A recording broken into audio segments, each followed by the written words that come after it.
Chapter 4. Innocence. Another donut. Extra sprinkles. Stable Overmare's log 11-number 231. There's a threat to my stable and my ponies. A threat within that must be dealt with. Numerous problems plague the stable, and I am certain of the cause. Her name is Rivets. When I assumed the Overmare position, as per my right, she resisted me from the very beginning. Patronizing, insulting, countermanding and fighting me at every turn. I am the Overmare. Stabletech created my position, gave me authority, but she believes the stable is hers. Worse, she has a significant following among the security ponies. The head of security herself dared countermand my arrest order. Oh, she claimed there was no law, but I am the law. Something will have to be done about the nag. I won't let her do it to me again. Ugh, I muttered as we walked through the constant drizzle. I'd hoped it would have stopped by now, but it seemed like this rain stuff was going to be going on for a while. You know, I knew that the Overmare was a neurotic little trotter, but I never realized she thought of herself as the princesses reborn. No pony knew the Overmare, P21 muttered. He'd been in a snit all morning, grumbling to himself and giving me sullen looks. Really? Was shooting a bunch of ratigators so bad? He scowled at every lump of dead grass beside the road. What was he worried about? My EFS would pick up any threats. Except buried ghouls. I started looking a little more closely at those lumps too. When they continued not to be zombie ponies in hiding, boredom crept back and I hit play for the next audio log. Maybe it'd give me a hint. At least they'd help pass the time. Stable Overmare's log 11-number 233. If help cannot be found within the stable, then it must be found without. To do that, I'll need to make contact with the outside, and I think I found a pony to help me with that. Duct Tape from the night shift. She's quiet, well-trained, and obedient. Above all, she's lonely and naive. I just need to find the correct leverage to use against her. Perhaps her foal. Or maybe I won't even need that. I had her move some stable broadcast equipment to Maintenance 1, and she did so without question or speculation. Best of all, it infuriated Rivets. Through her foal. What the hell, would she actually hold a filly hostage to get Duct Tape to cooperate? I snorted softly. I don't get it. I mean, she always seemed to have it good. The best food and fanciest clothes. Why the hell did she turn so crazy psycho like that? All of my memories of the Overmare were of her trotting around next to her mom like a little white shadow, dressed all in frou-frou girly dresses and fancy makeup. She was the only filly who got to do that. P21 looked at me and then gave a disinterested shrug. Don't ask me. There's nothing in 99 I want to remember. The next few recordings were little more than rants against, well, just about every pony. Rivets featured extensively, but my mom was referred to in unflattering terms more than once. Surprisingly, I heard myself mentioned too. Put on C-shift to keep an eye on me for her mother. I could have told her that Mom put me on C-shift because that was when I'd be least likely to embarrass her. Stable Overmare's log 11-number 238. Duct Tape has successfully unsealed the stable. I've placated her by giving her unrestricted access to P20. I will miss my trick pony. He always knew exactly how to relax me. My companion froze in his tracks. I glanced over, but his blue eyes stared straight ahead like he was in shock or something. I need some pony to go out and find assistance, but who? Her absence would be noticed immediately when she failed to report to her duty station. Oh, of course, a male. He wouldn't have to do anything hard. Merely find some pony and help them make contact. I've set up the radio for communications. Oh, I can't wait to see the look on Rivet's stupid face when I retake my stable. He didn't move a muscle, and I cleared my throat. So, since you were in the stable, I'm guessing she didn't send you? He blinked, then scowled at my pit buck. Hey, you're the one that copied the files, I said defensively. He huffed, glowering at the city barely visible far down the road. I reached out a hoof to nudge his flank. P21, are you okay? He actually jumped away from me, shaking. His leg almost collapsed under him, making him yelp in pain, but he waved me off. Just listen to your stupid recordings and leave me out of it, Blackjack. I don't want to remember her or that place. Leave me out of it. He dug out a syringe of Med-X and injected it into his leg with a sigh. That always improved his mood. I almost stopped, but fuck it. He was going to be in a bad mood either way. Why'd I have to leave stable 99 with the pony carrying a whole stable's worth of issues? Why not U14? At least then I'd be in the wasteland with some fine flank. Sighing at the injustices in my life, I listened to the next few entries. Stable Overmare's log 11-number 240. Success! U21 made contact with Stabletech almost immediately. He has put me in touch with Stabletech's director Sanguine, a male, apparently.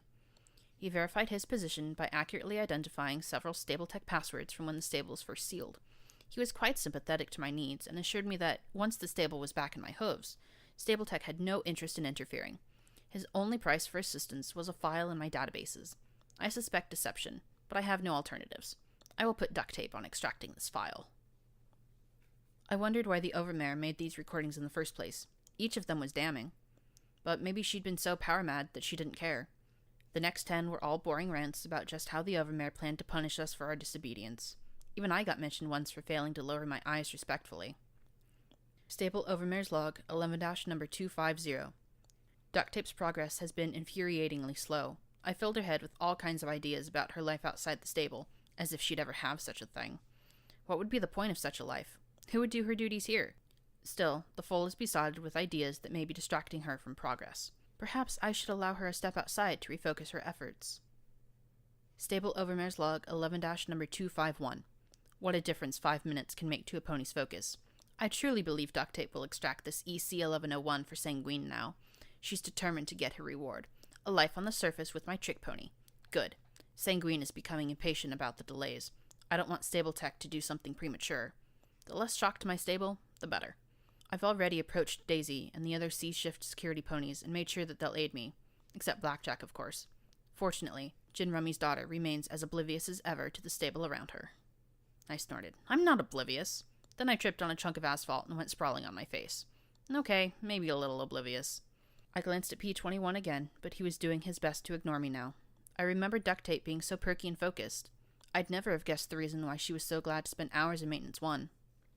Staple Overmare's log, 11-259. Finally. Success. Everything is ready. Duct Tape has completely extracted the files from the Stable Tech system into one terminal. She nattered on for hours about the size, complexity, and difficulty of extracting the files. I've notified Sanguine that everything is ready. He's sending a representative, Deus, along with his own security ponies. Nice to see another stallion, extending me the proper courtesy. As I recalled, Deus's courtesy involved a few pints of semen. Likely not what she had expected. After listening to this, though, my sympathies were pretty played out. Stable Overmare's log, 11-260. The traitor! The little traitor! I select her, let her go outside, and she dares insist that I give her her reward? How dare she? How dare she? She's placed some sort of encryption on EC-1101 and refuses to lift it, even when I threaten to throw her and her little filly into the recycler. Silence may stay her for now, but Deus is on his way. He'll be arriving any day now. What to do? Sounds like Duct Tape took your little don't trust her speech to heart, I said with a chuckle. Yup, P21 said mirthlessly as the next recording played. Stable Overmare's log, 11-261. Duct Tape has been disposed of. The sabotage terminal worked far better than I anticipated.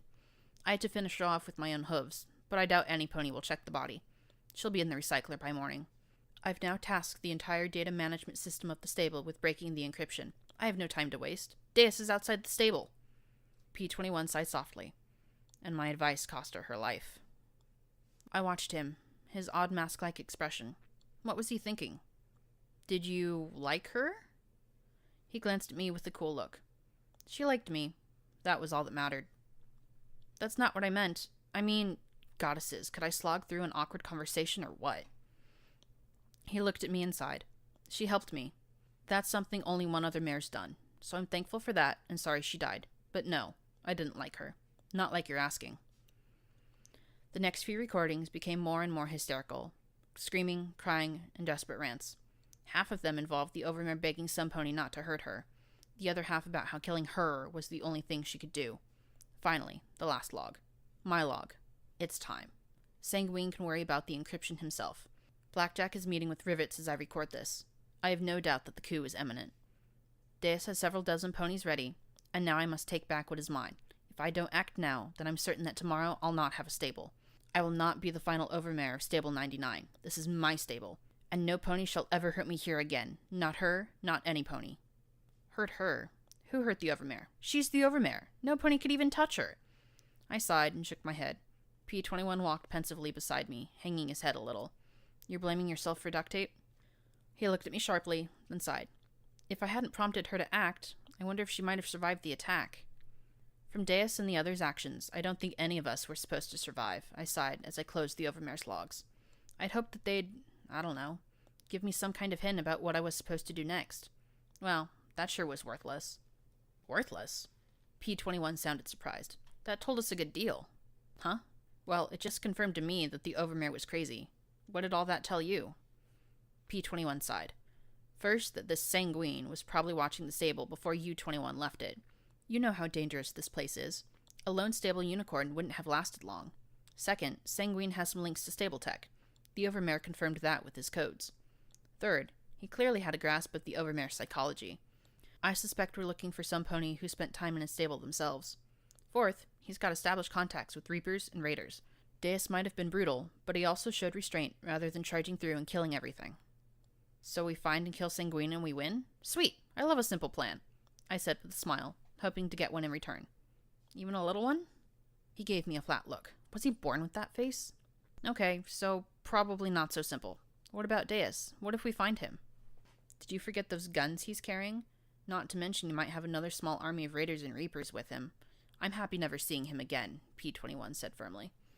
I think our best bet is to try and find out what the heck EC-1101 is. If we learn that, it might tell us who Sanguine is. Well, you're better at the thinking thing, I admitted. There was one other goal on my list, but I really didn't want to talk about it just yet. If I could, I'd make it a surprise. For the moment, we need guns, bullets, and caps. Yeah, but it's not like we're just going to happen across someplace we can just... He trailed off as he saw my grin. His blue ears drooped. Red bars? That way, I said, pointing off to the side of the road with my security baton. I gave the baton a swing with my magic. The metal was definitely dinged up, but still serviceable. I definitely would have preferred a firearm of some sort, but this would do. He sighed and shook his head as he followed me, seeking out death and danger for fun and profit. What a life. It's a life, I replied, and that's what you wanted, as I recall. That drew a small smile. Keeping a tight grip on the end of the baton, I prowled through the woods and underbrush. But just in case this is something nasty, be ready to run. Again with the running plan. Always a running plan, never a sneaking and avoiding a fight plan, P-21 whispered as he limped along behind me. Then I heard the sound of something moving through the brush. Not a bloat sprite buzz, or a radhog snuffling, or a ghoul's scream. It was clicking with strange beeps. Step by step, I advanced through the dead trees. Suddenly, a metallic equine head emerged into a gap between the trees. Then it swiveled and looked at both of us. Its eyes flared like a pair of angry rubies, and from a port atop its head flashed a bright red beam that left a smoking black line on the leafless trees around us. I remembered Scoodle mentioning robo-ponies. Well, now I had a real killer robot in front of me. Keep back, I said quietly, having no clue how well it could hear us or understand us. Then I hustled to the side, trying to move close enough to bring my baton to bear while avoiding the flashing lines of fire. The rad sickness wasn't helping, but the machine was slow, and its magical energy beam had a few seconds recharge time between shots. The baton made a resounding clang of metal on metal as I ran around it as quickly as I could. Despite being made of metal, I could definitely hear the sounds of more brittle interior parts cracking with each strike. Finally, my telekinetic backswing crushed the firing port over its head. Something inside whined, and then there was a small internal explosion. It popped and crackled, and then slowly fell over as acrid smoke rose. Huh. I think I prefer Raiders. They at least carry loot, I said sourly as I looked at the plate on its chest that read, Ro Bronco. Well, there might be something worthwhile, P-21 said as he drew a screwdriver and carefully removed a smoking plate. He carefully withdrew several components. Small canisters of crushed crystals that were apparently ammo of some sort, something called a spark battery, and quite a bit of scrap electronics. Still, it was better than a poke in the eye. Ugh, why'd I have to think that? My eyes were itching like mad. While he finished, I continued forward towards more red dots. The deadwood ended abruptly at a crumbling concrete wall. At least 4 more red bars crawled around in my EFS. I could hear their dull metallic footsteps on cracked concrete. Slowly, I made my way around the wall till I spotted a rusty gate hanging open. Keeping the EFS on the robot I heard on the far side of the wall, I waited till it was passing before stepping into sight. Its eyes flashed red as its head rotated to face me. I hit Sats at once and, as before, unleashed 3 blows on the machine's head. Fast as I was as I made the attack, the beam proved faster and scorched a line across my neck. The 3rd blow snapped something vital, and the entire head peeled off. 1 down, 3 to go. I carefully peeked around the gate. The 3 remaining robot ponies were walking much closer together. I swallowed, rubbing the burn along the side of my neck. I'd just gotten my head together. I didn't want to lose it entirely. I pulled out the last grenade and swallowed. I could see their bars on the EFS, and soon I heard the slow plodding steps. I pulled the stem and telekinetically dropped it on the far side of the wall. There was a muffled crump, and 2 of the hostile marks disappeared. Stepping around the gate in the wall, I wasted no time finishing off the last one. As P-21 emerged from the yellow underbrush, he looked at the wreckage. "These have been outside for a while," he commented as he nudged the rusted plate with his hoof. All of the ponies had dented plates from bullet impacts. I guess they weren't made to resist being attacked by some pony with a heavy metal stick. "Design oversight," I agreed as I looked at the large concrete building on the far side of the wall. 2 stories and apparently reinforced. Then I noticed the bodies at the door. Not decades or centuries old. These were fresh, pungent, and swollen. I approached the 2 corpses while fighting the urge to retch, but even that was suppressed at the sight of the wings sprouting from their sides. "Pegasi," I murmured, having seen them only in books. They wore simple utility harnesses that seemed pretty pathetic armor. Carefully, I searched their bodies and was rewarded with some tools and a strange boxy object shaped like a pistol.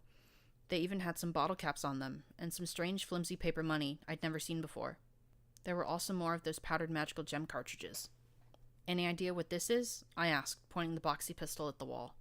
My telekinesis pressed a small button on the handle. With a sharp pop of expanding air, a red bolt of energy shot out and left a singe on the concrete wall. A glance at my pit buck confirmed. Magic beam pistol. I also noted our location. Weather monitoring station 4. "A beam pistol, or an overpowered flashlight," he said as he checked it with a soft sigh. "It's been through the ringer too, starting to rust." He handed it back to me. "Well, you wanted a gun." "A gun comes with some recoil, sights, magazines, and rounds. This is just weird," I said as I levitated it in front of me. "How am I supposed to aim it?" I sniffed the tip, wrinkling my nose at the tang of ozone instead of the stink of cordite. "It doesn't even smell like a gun." "Isn't there a firearms rule about not putting the barrel up your nose?" P-21 said as he examined the tools, his muzzle breaking out in a smile. "It doesn't have a barrel," I countered, but I took his point to heart. "Well, better than nothing. Ready to go in?" I asked, nodding to the doors. He looked at the dead Pegasi and their black utility barding. "I'm pretty sure these 2 died trying to get out." "Well, since they didn't have anything expensive on them, we can assume that anything valuable is still inside." "As well as whatever they were running from," he added. When he saw my grin, he gave a soft groan. "Try to be careful, Blackjack." "Sure, be back in 5 minutes," I replied, grabbing the door handle with my magic, and pulled. It barely squeaked open enough for me to squeeze through, and when the door slammed shut, I found myself enveloped in pitch black. No, not pitch black. There was some light, despite there being no windows. Everything was outlined in a strange dim amber glow. Emergency lighting? Maybe the Pegasi had done something. Thin, delicate bones crunched under hoof, making me wince at their loud snaps. I didn't take much time to explore the reasons as red bars began to move ahead of me. The robotic ponies clanked in my direction with more haste than I expected. Nothing for it, I'd have to use the strange energy weapon before they turned the hall into a shooting gallery. I ran towards the first as it stepped into the hallway, hoping to close the distance as much as possible before jumping into Sats. Unlike the robots outside, these hadn't been softened up by time in previous attacks. I was amazed to get 4 shots programmed with the Sats, and while the blasts were definitely not as tightly placed as with the normal gun, my luck didn't seem to care what weapon I shot. A round went through the beam gun atop the robot and made the machine's head explode in a flash of sparks. As I came out of the accelerated state, another robot walked up behind the remains of the first one. I kept moving, not letting its head lock on as its weapon flashed back and forth across the hall. Blast after blast of my gun's crimson beam melted small glowing holes in the robot's chest. Finally, it too popped and went still, smoking with an acrid reek. A third was clinking closer and closer from a nearby room. The little dial on the back of the pistol was hovering on E. I backed away, using my telekinesis to try and figure out how to reload the damned thing. Finally, I must have pressed something right as the rear of the boxy weapon opened and ejected a smoking cartridge. I levitated out a fresh cartridge of glittering crystals, slammed it into the space, and fumbled to get it closed up and zapping again. I'd been still for too long. The robot's red searing beam struck me in the chest, scorching my barding and reminding me to move my ass. I zigzagged, my hoofs slipping and sliding on the bones scattered across the hall, but I succeeded in getting closer and jumped into Sats a second time. 4 shots transformed the robot into a smoldering, ugly statue. Wincing, I took a healing potion to alleviate the burn on my chest. Damn thing hurt. I carefully watched the remaining red tags, but their wanderings were slow and predictable. Not coming to attack, I supposed. There were more Pegasus corpses in the hallway. I found a second energy pistol and some more of the magic powder cartridges. I carefully made my way through the ruins of the bottom floor, the magical beam box pointed ahead of me at all times. I found a safe, 2 ammo boxes, and a locked medical box that I made sure to remember for P-21. I also lucked into a cafeteria and found some delicious Big Mac and cheese and a working vending machine. Sitting at a desk, I had myself a snack and pocketed the rest. As soon as we ran out of recycled wafers, my cohort would be getting hungry. Why are there so many bones in here? We'd come across so many remains that it was hard for me to think of them as ponies. With the exception of Haas, Granny Smith, and Scoodle, the remains of the dead were so numerous and so prevalent that I just couldn't feel for them as I should. Yet, even I felt something off with this concrete building. There were enough bones for 100 ponies, and lots of them were quite small. As I reached the stairs at the end of the hall, I heard the scrape of P-21 entering. No doubt he'd start on the robots in the hall. Trying to be stealthy, I climbed up the stairs and round the corner at the top. A robot pony immediately turned and started blasting away with its beam of light. I leapt to the side, held down the trigger, and washed my beam over its head and chest till it popped and collapsed. Another dead Pegasus lay nearby. I pocketed his weapon cartridges, a gun that looked better as a blunt weight, and another strange apple grenade with a bright blue band around the middle.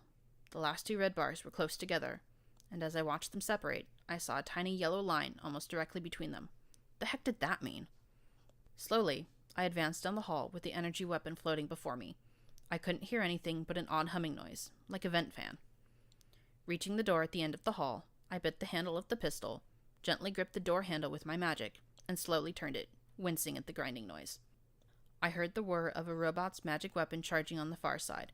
I didn't know where the yellow non-hostile was in the room, and I'd be damned if I tossed a grenade around a non-hostile. Fuck it, I muttered, and ducked down, kicking the door open. Instantly, a fusillade of crimson beams swung back and forth across the hallway as I backpedaled and ducked as fast as I could into the next doorway.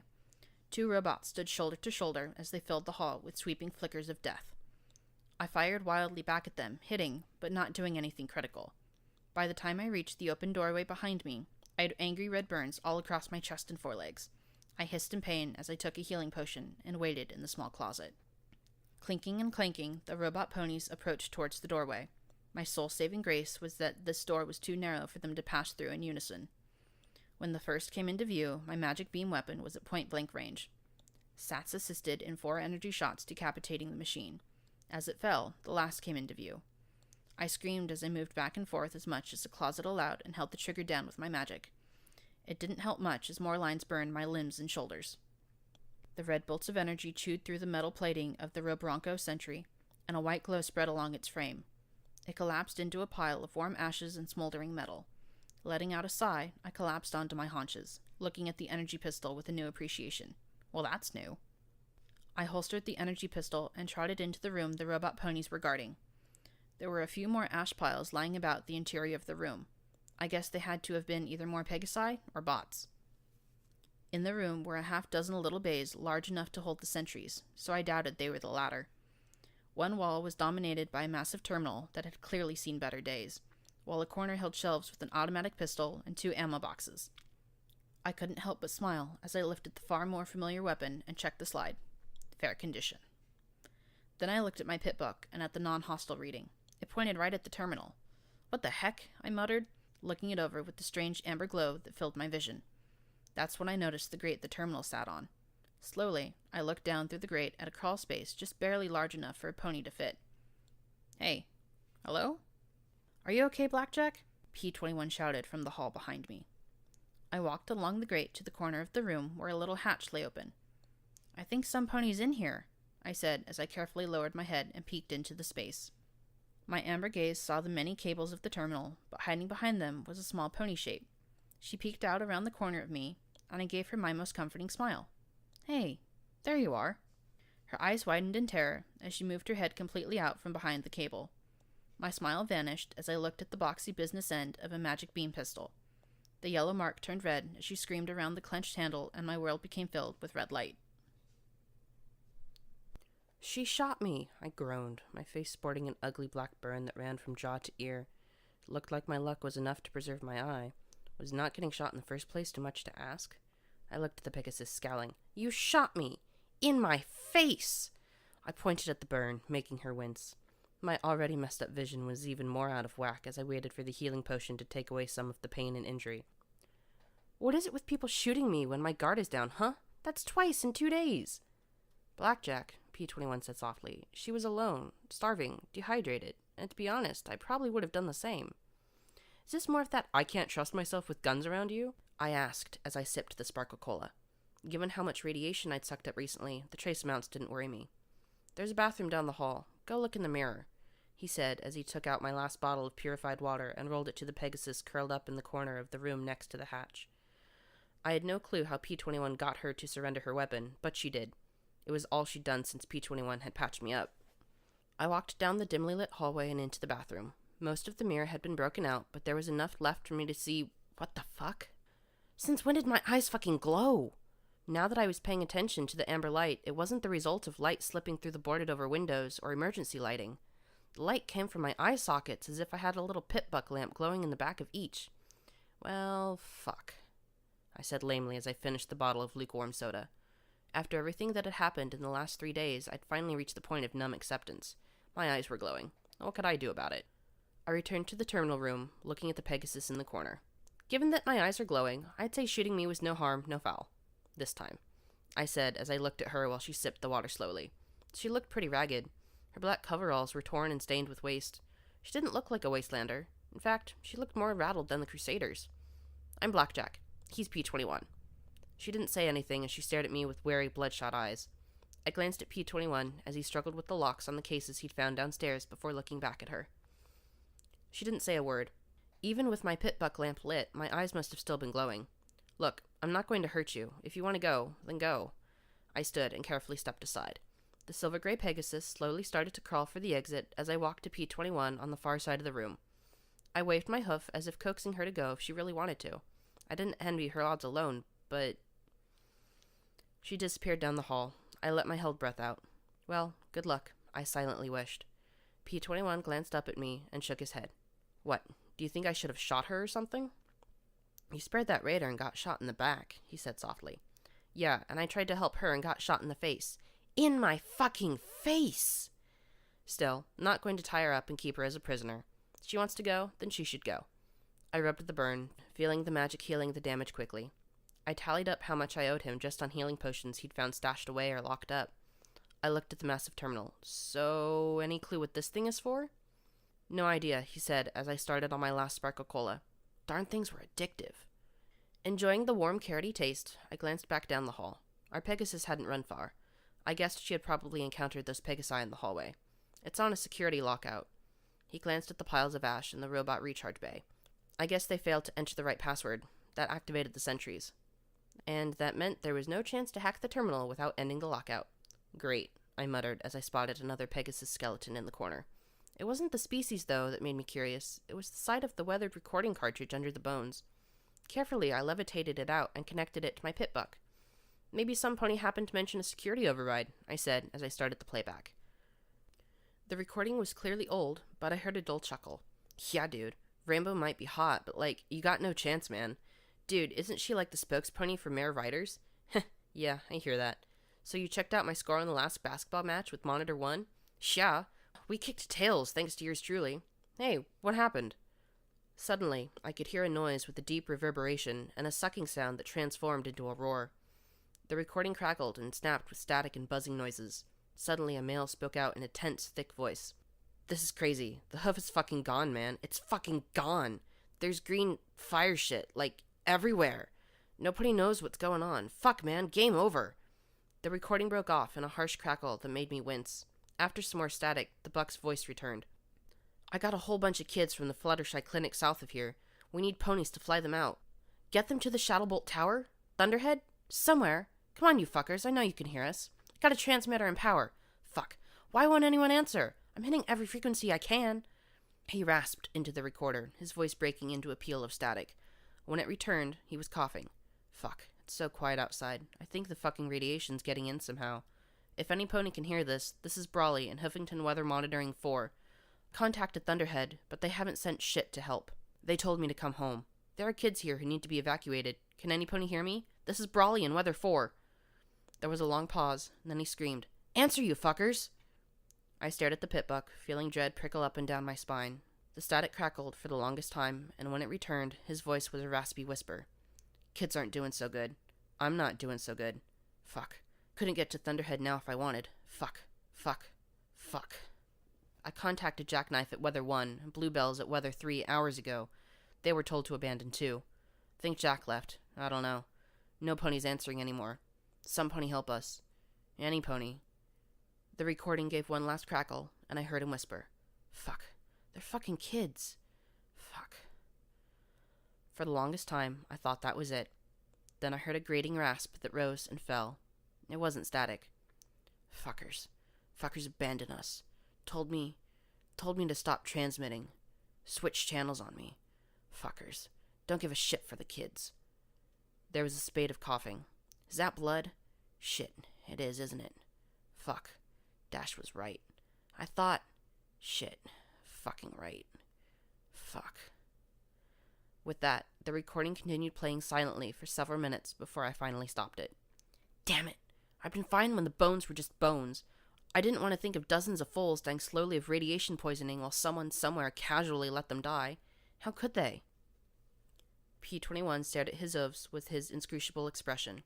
Maybe things were so chaotic. They told him to stop transmitting, I said as I stood. They told him to shut up and die along with dozens of young ponies. They were organized enough for that.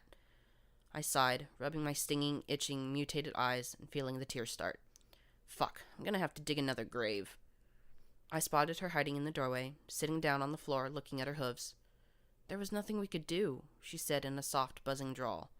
After the bombs went off, every Pegasus that could get home was recalled. We had to save as much as we could. I felt my temper spike, but P-21 limped in front of me and shook his head slightly. Swallowing what I'd been about to say was like vomiting in reverse, and just as unpleasant. He took a seat, stretching out his injured leg with a sigh. Come on in here. We're not going to hurt you. I forced myself to relax as well. Yeah, I said, as I kept the pistols away. When she stepped back in, I marveled at how compact and delicate she appeared. Her coat was a soft gray, and her purple mane cut back into a buzz. I supposed it was some sort of military look or something. I looked at her uniform and remembered what Scootle had said. Your enclave? Morning Glory. Serial number 221-12-9921. 1st Volunteer Corps, she said, as if reciting the information. She licked dried lips, and I floated what remained of my sparkle cola to her. She took it hesitantly, and then drank it slowly. Still, it made her smile. That helped me to relax. Thank you, she murmured. Volunteer Corps? I asked. The Volunteer Corps enlisted with the Enclave to help with restoring contact with the surface, she said in a shaky voice. It wasn't supposed to be like this. They warned us, she looked at the ash piles, but I didn't believe them. Warned you? P-21 gave me a concerned look. That the surface was deadly and savage, she said softly as she rubbed her face with her hoof. That all surface ponies do is rape and murder, and then rape what they murdered. She looked at the ash piles with a little shiver. All my friends, we were sent to make contact. We had gifts, no heavy weapons, no power armor. She began to shake and clenched her eyes tight. Oh, Celestia, the things. They did such horrible things. Sounds like you ran into raiders, I replied. Half of us they slaughtered and ate. Some were still alive. We fell back here when I detected the transmissions. We couldn't access the system, though, and the sentries activated. She clenched her eyes shut. I'd crawled beneath to connect the power. I heard them all die. She started shaking again. Hey. Breathe. Glory, just take some deep breaths. I gave P-21 a long look before I tried to put her at ease. Sounds a lot like what the two of us just went through. Wasteland seems to love tossing one nightmare after another against a pony. So why don't you just, I gestured skyward with a nod of my horn. She flushed and looked away. I just can't. Okay, psychological trauma and distrust? I knew exactly what this called for. Want to do something about it? P-21 looked at me and just groaned. Morning Glory glanced at me, then at P-21 in confusion. Do? What do you mean? If you ran here, those raiders' camp can't be far away. I say we go and make sure they don't eat any more ponies, I said with a sure little grin. Trust me, hunting raiders is pretty... I rolled my eyes, tapping my hood thoughtfully. Help me out here, P-21. Asinine? Juvenile? Hazardous? He suggested as he passed me the weapons and ammunition he'd scavenged. A nice replacement automatic pistol and some clips of ammo. Finally, something I could aim that went bang. Nah, fun, I said as I clapped my hooves together. P-21 sighed, looking mournfully at Morning Glory. You get used to the madness. Clearly, Morning Glory hadn't quite figured out our style of banter just yet. You want to kill the ponies that killed my platoon? For fun? I let out a long sigh. Actually, no. First, I don't want any pony caught by raiders if I can do something about it. Secondly, I don't like the idea of raiders having beam weapons taken off your comrades. Thirdly, there might be 5 young fillies in this area, and I don't like the idea of them getting captured again. Fourthly, I need caps and ammunition, and taking it from murdering scum sounds fine to me, I said as I listed them all off, rolling my eyes in thought. Oh yeah, and it's fun. You'll find that out if you come with us. Come with you? She asked in complete shock. Sure. Your friends were attacked and killed. You've been trapped in a coffin under a terminal for a week. I'm pretty sure some part of you wants some payback. She just stared and shook her head. I grimaced. Not even a little? Another shake of her head. A smidge? I offered, holding my hooves a millimeter apart. She finally gave me the ghost of a smile, but still shook her head. Great. I wagered I was the only pony in the wasteland who could attract pacifists. Okay, well, you can stay here, and we can come back for you. Come with us, or else good luck. I'll come with you. I don't want to be alone, Morning Glory said warily, clearly not trusting me. I levitated her beam pistol back over to her. Still looking uncertain, she took the weapon and slipped it into her holster. That put her a little more at ease. Not to be nitpicky, but are all of you armed with, well, I nodded at the dinged-up beam pistol. Seems sort of poor quality. Oh no! The Volunteer Corps are issued surplus arms and armor separate from security and scouting forces. Armor? She counted that uniform as armor? My security barding was better armor than that. May I see some of the others' beam pistols? I might be able to improve things, she asked warily. I remembered what Scoodle had done with the rifles, so I put the 4 other beam pistols down and let her get to work. P-21 looked on in interest as she carefully broke the weapons down and repaired the best of the lot. When she finished, it looked much more impressive. She didn't even have to slam the cartridge container closed.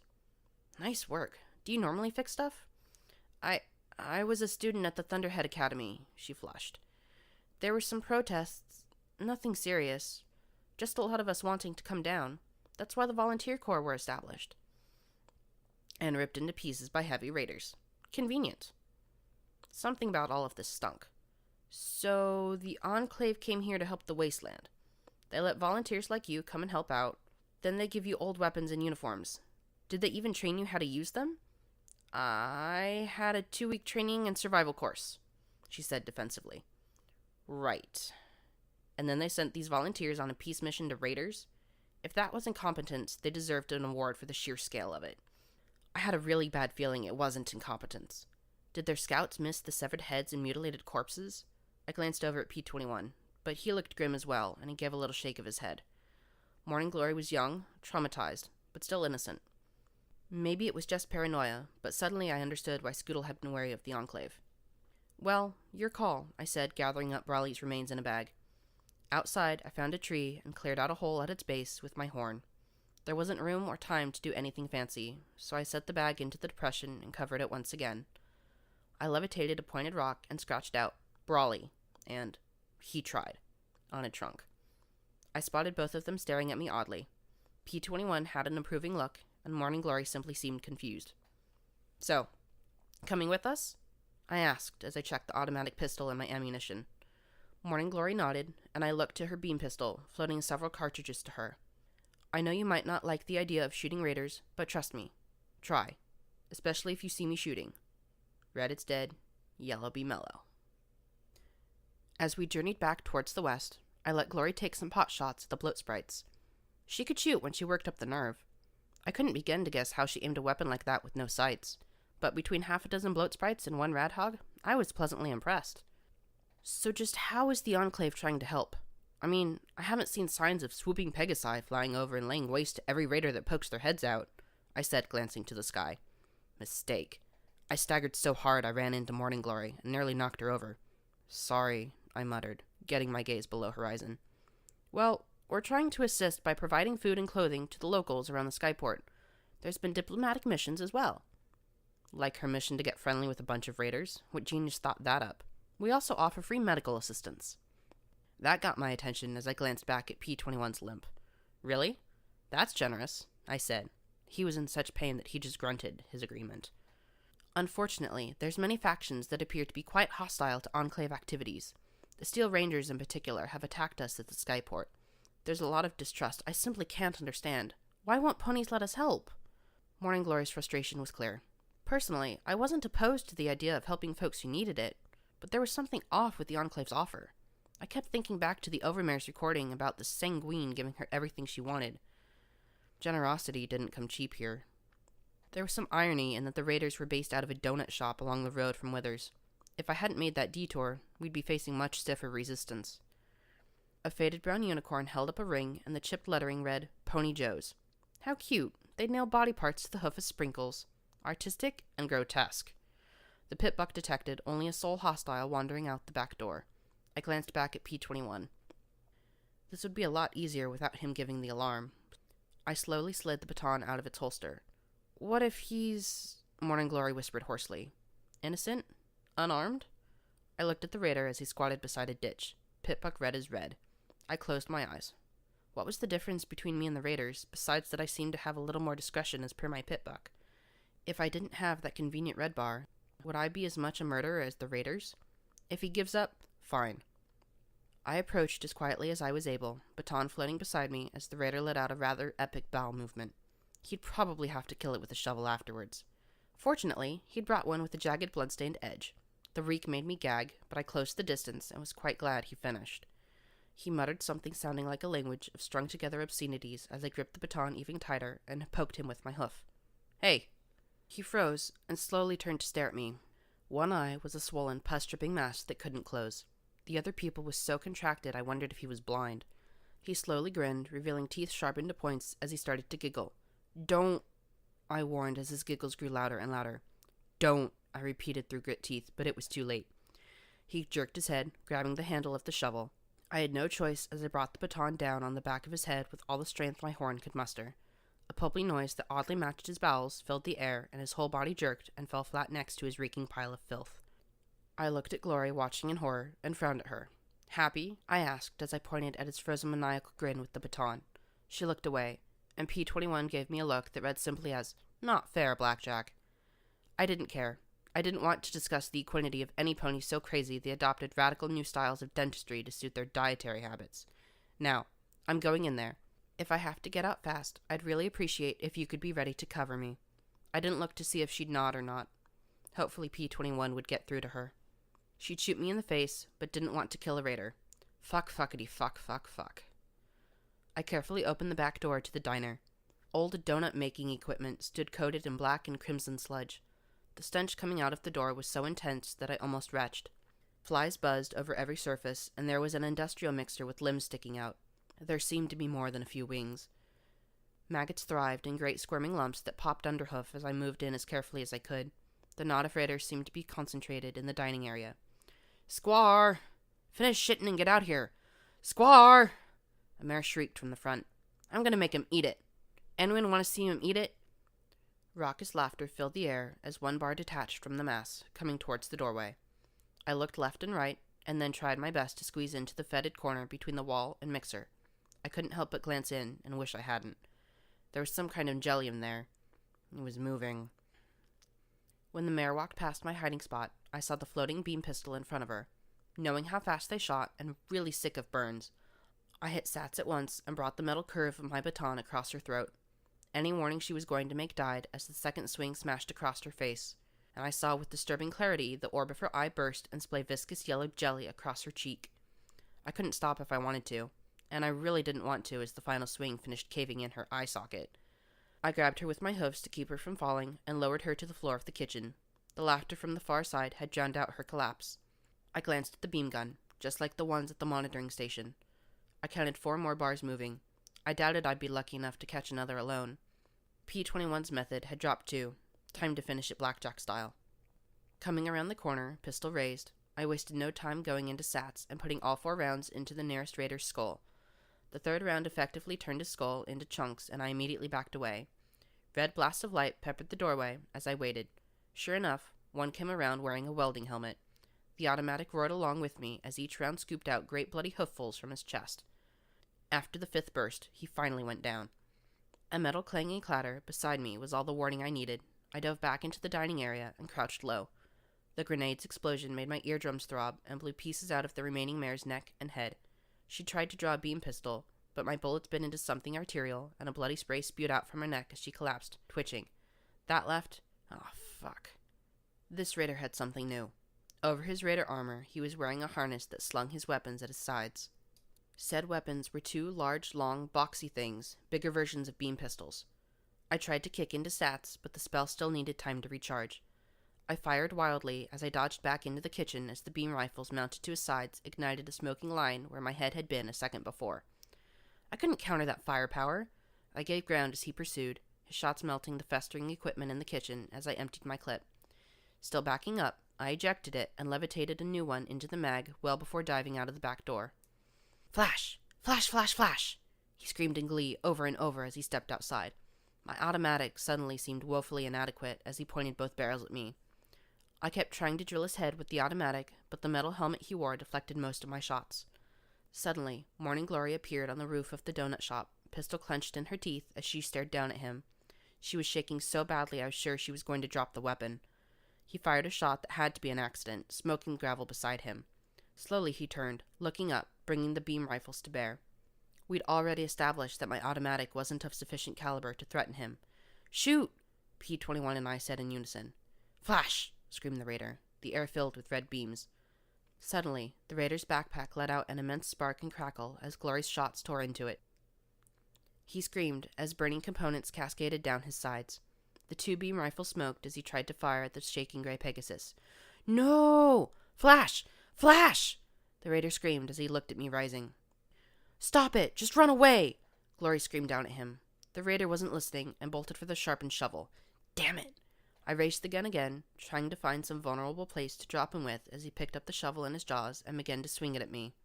I went through a second clip before the sharpened edge sliced almost exactly opposite the burn that Glory had given me. Fuck! Was it too much to ask them to watch the face? I drank my last healing potion and went to reload 2 bullets. 2 fucking bullets? Not good. I used sats to place the shots in his head. Effective, but not fatal. He seemed to not feel the slightest bit of pain as he stabbed the shovel edge into my upper foreleg. I drew my baton, hoping it could finish him off. Suddenly, Glory appeared above him and fired every single shot left in the beam cartridge. One shot seemed to consume him in a bright red glow that fully engulfed him and sent him collapsing into a heap of ash at my hooves. I scrambled back as Glory continued to fire, tears on her cheeks as she landed. When the gun was empty, she spat it out, screaming at the smoking pile of ash. "I only wanted to help! I wanted to help!" She then shook and voided her stomach as she staggered to the side, weeping. I did the only thing I could. I put my hooves around her and held her close as she shook and whimpered over and over again that simple plea. Me too. The wasteland made murderers of every pony. "She's an emotionally stable and naive liability, Blackjack," P-21 said when we'd found a trailer to hole up in for the night. It didn't do more than keep the rain off of us. P-21 had only been able to strip the weapons off the raiders and find a number of mixed rounds and other lousy weapons before he'd gotten sick. I had to try using a beam pistol for now. We had twice as much ammo for that as we did for the automatic. How I missed my shotgun. "Perfect. She'll fit in fine then," I replied. My leg burned terribly from the untreated slash. Without healing potions, all I could do was hope we came across some help. "I'm not saying leave her here. I'm saying don't let her carry a gun. She nearly shot you as much as that raider," P-21 argued softly. Glory lay curled on her side on the far end of the trailer in her smelly uniform. I'd give sexual favors for a laundromat right now. "I'm not disarming her either, P-21. There are 3 of us, and I can't be the only ones shooting. So unless you're going to start packing..." "You know I can't do that." "Right. Well, she can. She just needs to get her hooves under her and some training discipline. As for her ideals, what can I say? I think there might be something off with this whole Enclave business, but she wants to help. I do too. I think it's the only difference between us and raiders."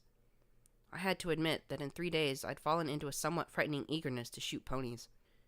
P-21 sighed and looked out the window at the drizzle that clanged against the roof in a soft staccato.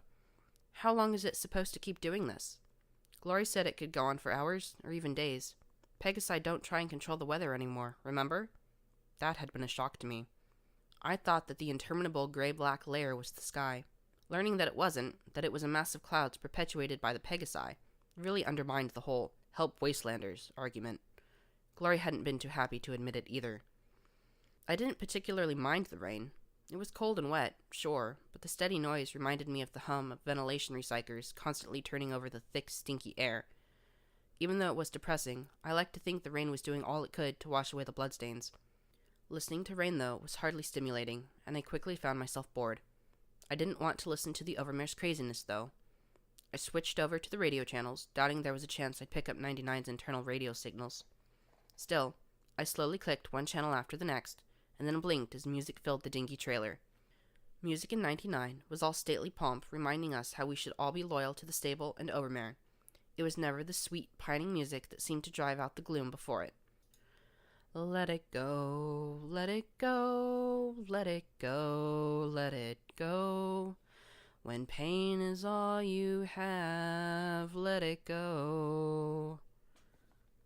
The voice demanded every iota of my attention, and I gave it happily. I had no idea who she was or what she was singing about, but I knew pain. All of us did. And as she sang on, I felt my chest relax just a little bit. For a few brief moments, I was able to leave the wasteland behind and be someplace else. It finally trailed away, and a buck gave a long sigh. That was Sweetie Belle with Let It Go, just giving us all a reminder that sometimes, when things are at their worst, it's best to just forgive and forget. This is DJ Pone3 with a shout out to all my listeners back east around the hoof. I know some of you feel like you don't get as many headlines out there, but it's a great big old wasteland, so this news is just for you, Hoofington. Turns out the road between Manhattan and the hoof is just a little safer now thanks to a pair of ponies fresh from a stable. You're gonna love this. Looks like the hoof has just a little more security than a few days ago. That's right, she's got it displayed loud and proud. She's already carved up the Raiders from Withers all the way to Megamart, and she doesn't look like she's going to be stopping anytime soon. So here's a big thank you from DJ Pone3 to the security mare. Looking forward to see what law and order you bring down next. What the fuck? What the fuck? Who the hell was that? How does he know what I'm doing? What? Suddenly I knew. Watcher. Watcher? P21 said with a little frown. It's gotta be. Who knew we left the stable and took down Raiders and Withers? I crossed my hooves and nodded. It makes perfect sense. P21 looked skeptical, but didn't argue. Then he cracked a smile. Security mare, huh? Catchy. I didn't feel catchy. I felt pissed. He just told Deus where we were. The road is really long, and even Deus probably can't search the whole thing, P21 interrupted reasonably. Well, what about that bringing down law and order stuff? I'm not doing that. And he didn't even mention you beyond pair of ponies. I had to admit, I was more than a little paranoid now. Why had Watcher just told Hoofington what I was up to? It's like he's making me out to be some kind of law pony. Well, aren't you? You attacked those raiders without hesitation, in large part because what they were doing is wrong. You might not be upholding a written law, but you yourself said that what they're doing is wrong and you were going to stop them. P21 seemed to enjoy needling me. So what's wrong? 'Cause he's skipping the parts where I fucked up. No mention of what I did in the boneyard or how I got Scoodle killed. It was like he was making me into some damned folk hero. I didn't want that. Of course, the question was, how could I stop it? Footnote. Level up. New perk. Friend of the night. Your eyes adapt quickly to low light situations.